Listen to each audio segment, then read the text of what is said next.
You've ever heard the story of Helen Keller and how she became so successful and accomplished in life with having very little given?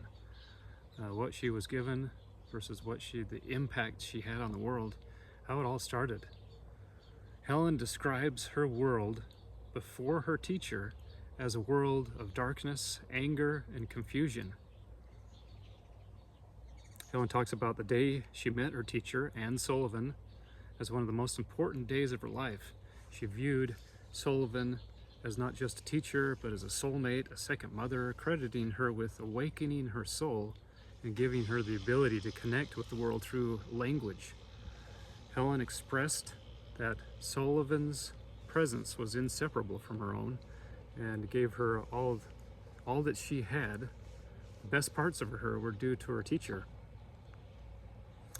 When Helen lost her eyesight and hearing when she was very young due to an illness, few could have predicted what she would amount to and what she could accomplish. She was the first blind, deaf person to graduate from college.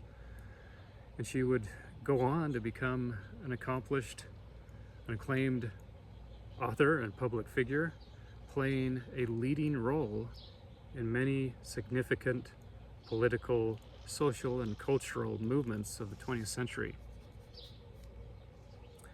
Anne Sullivan helped Helen break through a world of isolation and anger and introduced her into a new world and connected her to this world.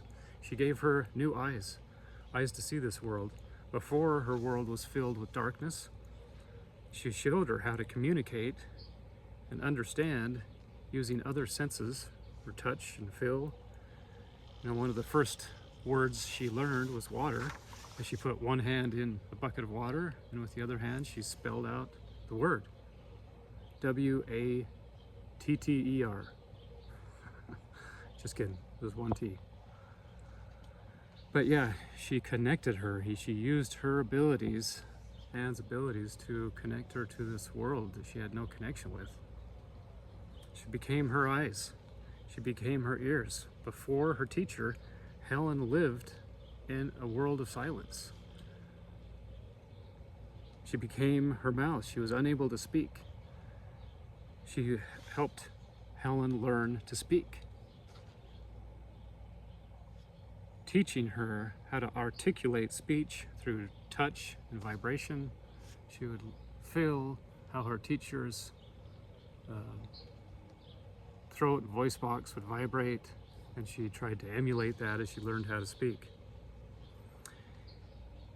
She had a profound effect on Helen's life. I have had many teachers and mentors in my life.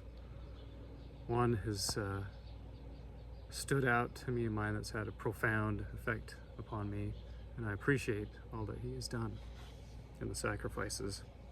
Now, it's my job to try to share that with others.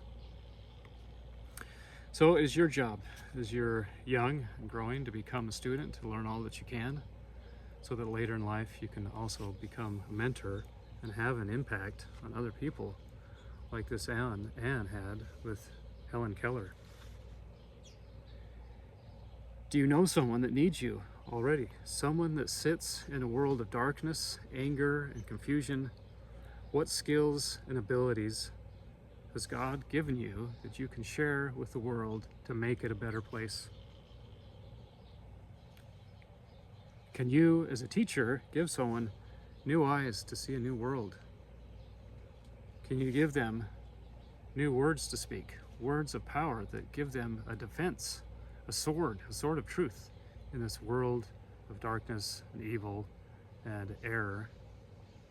Can you become an Anne Sullivan for others and take this treasure, seeing the rewards, her fruits of her efforts that were so abundant in Helen's life, that she associated everything good in her life from her teacher's struggles and willingness to help.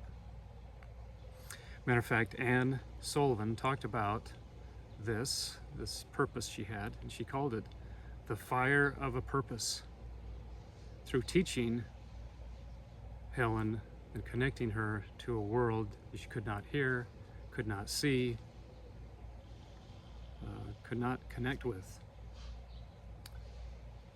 What is your fire of purpose?